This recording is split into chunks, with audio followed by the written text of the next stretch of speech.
Legislation presented by that fella, making it legal for cops to use cocaine and still have a gun with no criminal penalty. I kid you not. All right, let's go ahead and highlight this character full mass. Allow you to be introduced to Mr. Hohenwald. Joey is his first name. He's a senator out of Tennessee. There's a bill called Senate Bill 827. It was proposed by him. Now, some of you are wondering, why would anyone pose a bill so insane? Let's get into it. The bill states, as introduced, it allows law enforcement officers to carry a firearm when under the influence of alcohol or a controlled substance like cocaine, maybe crack. How about methamphetamine? All of that is covered in certain circumstances. Certain circumstances. There's more. The bill would also allow people to carry firearms on higher education campuses and in parks, plus prohibits the carrying of weapons in K through 12 schools except by certain persons, including any person permitted to carry a firearm under federal law. The bill was referred to the Senate Judiciary Committee on the 6th of this month. Let's put up the picture of this next character.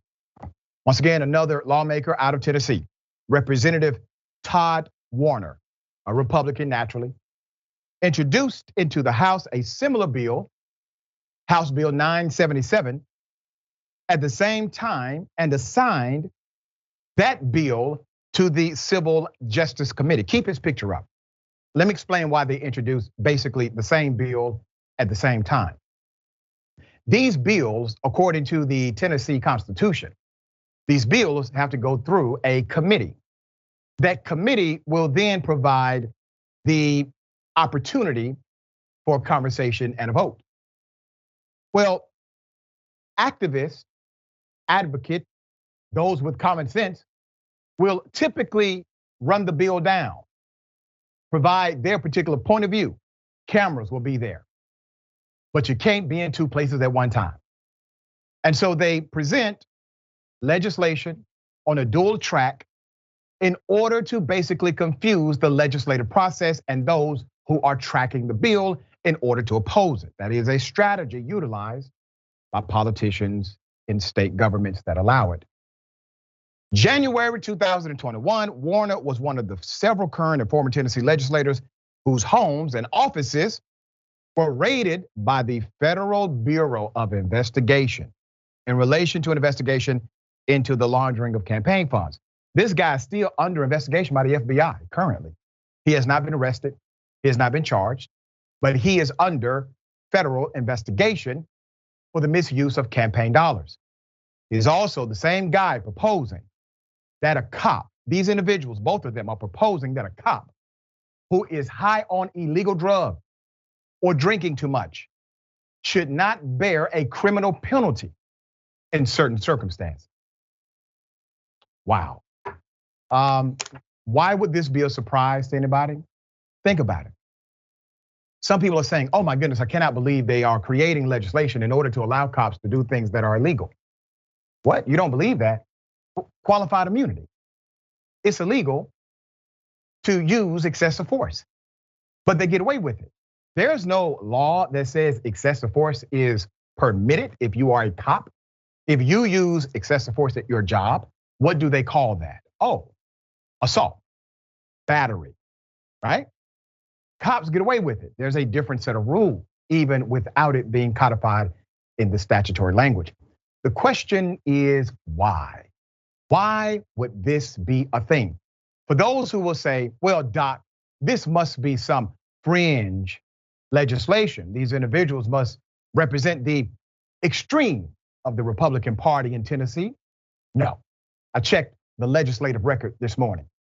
Not only did the first version of this bill pass the committee, it passed the next phase and will be set for a vote likely on the 30th of this month.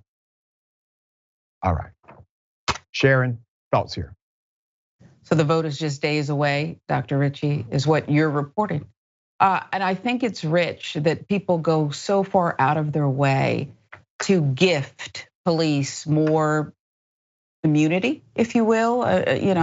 I just think that if I were to have some adult beverages, be an hour from home, and go to sleep it off in my car, perhaps, and an officer drove by, I would be charged with, I think, correct me if I'm wrong, Dr. Richey, a DUI. Yeah. I think they would charge me with a DUI.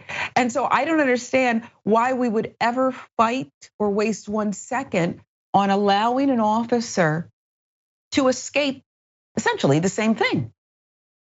But then again, we let them escape so much more. And that's the part, right? This is a natural progression of the doctrine of qualified immunity and everything else that says cops have to be in a different category. Think about what we have not received. For those who support the police, that's fine. I support good cops. I do not support bad cops. This legislation does not solve a problem for you. This legislation does not solve a problem for your children. This legislation literally creates one. So these lawmakers who are presenting it, do you think they are representing your interest or the interest of those who have special interests contrary to your own? Do you have a police reform bill in Tennessee? No. Do you have a new bill giving teeth to hate crime legislation? No. Do you have a bill to enhance the quality of education in Tennessee? No. But you have a bill to make it legal for cops to do illegal narcotics and have a gun. All right. We will follow the bill as it continues to progress.